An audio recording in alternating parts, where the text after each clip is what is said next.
आधा कप चने की दाल ली है, वो अच्छे से धोकर 2 घंटे के लिए पानी में भिगाकर रख देंगे। चने की दाल को अच्छे से 4-5 बार धोकर मैंने और पानी में भिगाकर रख दिया है इसे 2 घंटे के लिए। आज हम बनाएंगे महाराष्ट्र की बहुत ही फेमस डिश पूरन पोली, जो कि हर त्यौहार पे बनाई जाती है। तो आइए देख लेते हैं कि उसको बनाने के लिए क्या क्या सामग्री चाहिए हमें। तो सबसे पहले यहाँ पर हमने ये दाल धोकर भिगाकर रख दी थी 2 घंटे के लिए। यहाँ पर लिया 1/4 चम्मच जायफल, जिसको मैंने ग्रेट करके लिया है, और 4 से 5 छोटी इलायची जिनको दरदरा कूट लिया है। आधा टेबल स्पून मैंने हल्दी पाउडर लिया है और आधा टेबल स्पून नमक लिया है। 2 चम्मच घी लिया है, आप ऑयल भी ले सकते हैं। 1 कप गेहूं का आटा लिया है और 1 कप से थोड़ा सा कम मैंने गुड़ लिया है और 1 कप मैदा लेंगे, बराबर लेंगे। 1 कप गेहूं का आटा और 1 कप मैदा। आप सिर्फ गेहूं के आटे से भी बना सकते हैं, बस वो थोड़ी सी पतली नहीं मिलेगी, लेकिन वैसे ही बनेगी, बहुत टेस्टी। 1 कप गेहूं का आटा डाल लेंगे एक बड़े से बर्तन में और इसी में 1 कप ये मैदा डाल देंगे। नमक डाल देंगे और ये घी डाल देंगे और इस सारी सामग्री को अच्छे से मिला लेंगे और थोड़ा थोड़ा पानी डालकर एक नरम आटा गूंद लेंगे, जैसे रोटियों का हम गूंदते हैं उसी प्रकार। तो थोड़ा थोड़ा सा ही पानी डालेंगे।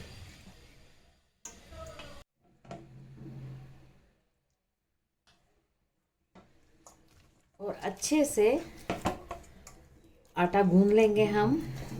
तो बहुत ही अच्छे से मल मल के आटे को गूंद लिया है।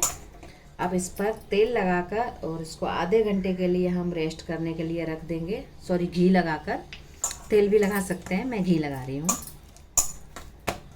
थोड़ा सा घी लगाकर और अच्छे से मिक्स करके और इसको हम रेस्ट करने के लिए रख देंगे आधे घंटे के लिए।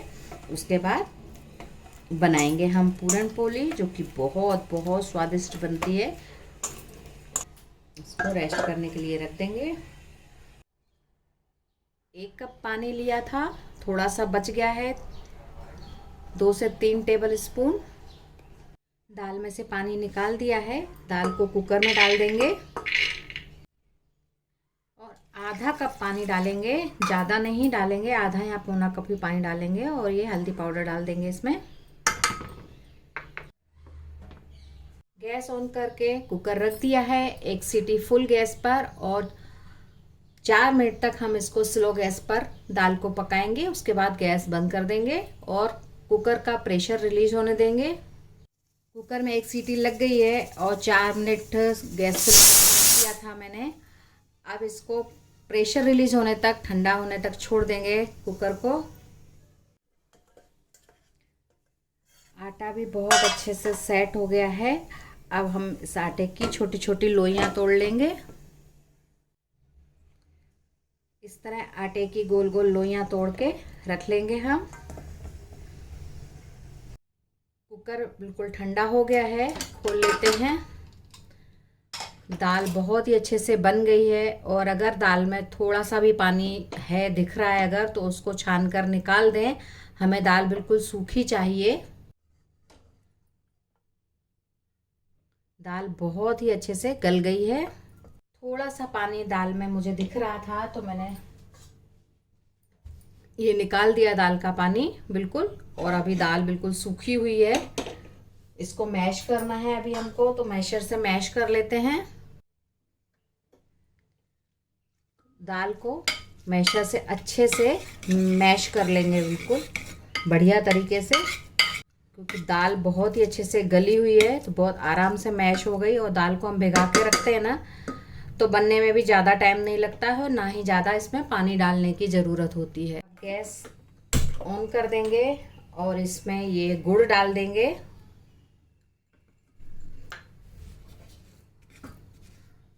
और अच्छे से मिक्स कर लेंगे।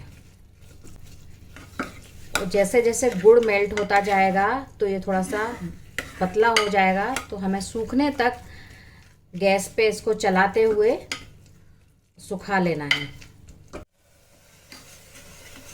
आप लोग देख सकते हैं जैसे जैसे गुड़ मेल्ट हो रहा है तो दाल पतली होती जा रही है। तो हमें अच्छे से गुड़ को पिघला लेना है और बैटर को सुखा लेना है। चलाते हुए गैस की फ्लेम फुल है।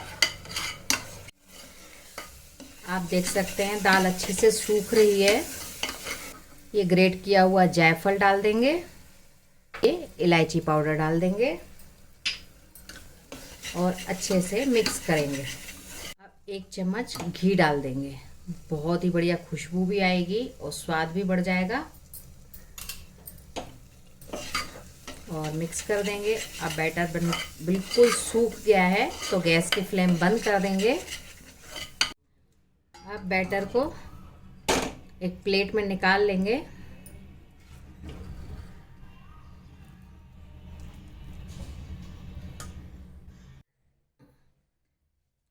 ये जो गुड़ और आटे का मिक्सचर बनकर तैयार हुआ है, इसके भी हमने छोटे छोटे गोले बनाकर तैयार कर लिए हैं।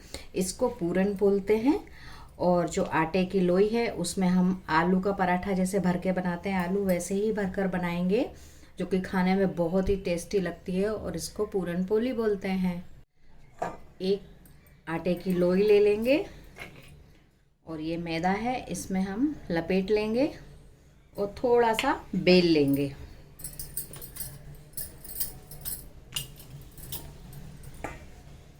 और इसमें ये दाल और गुड़ का पेड़ा रख देंगे हम और इसको बंद कर देंगे, थोड़ा सा ऐसे दबाते हुए, जैसे हम बिल्कुल आलू का पराठा बनाते हैं सेम उसी तरीके से।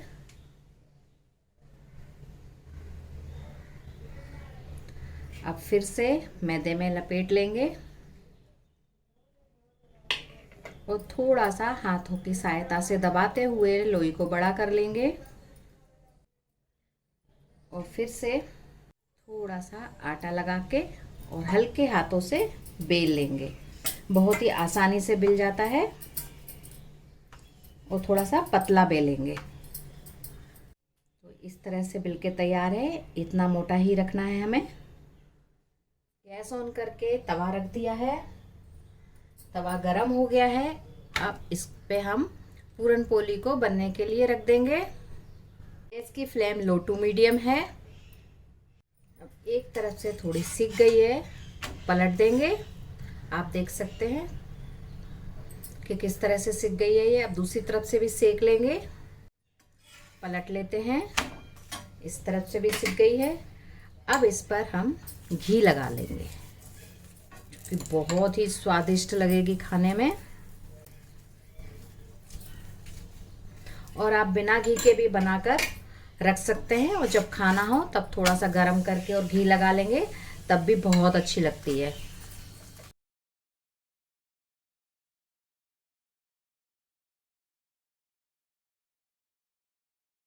इसे पलटते हुए सेक लेंगे।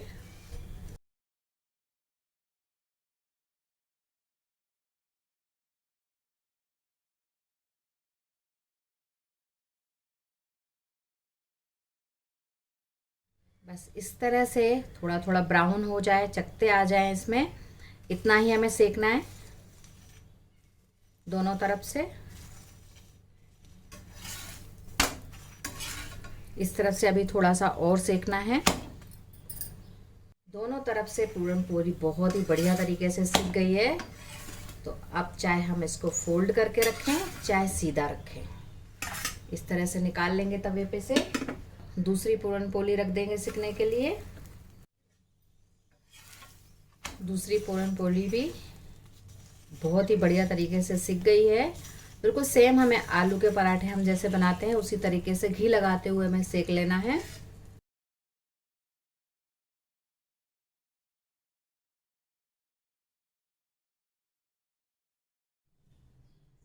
जब तक एक सिक रही है दूसरी बेल लेते हैं।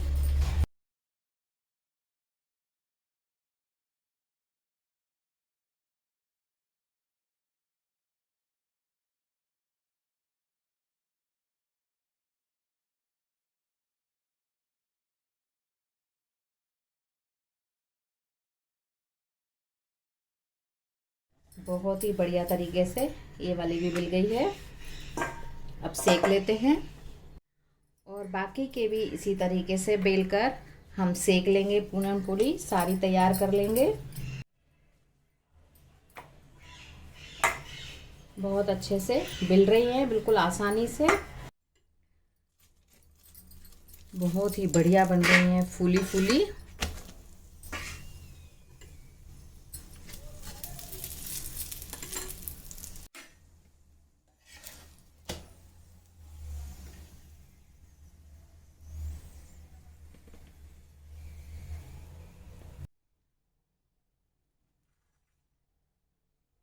दही, चटनी, अचार किसी के साथ भी खा सकते हैं और मुझे तो ये ऐसे ही बहुत अच्छी लगती है।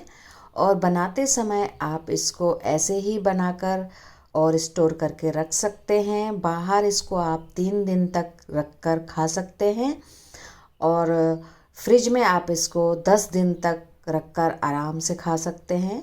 जब भी खाएं इसको गरम करके थोड़ा सा घी लगा कर खाएं, बहुत ही स्वादिष्ट लगती है।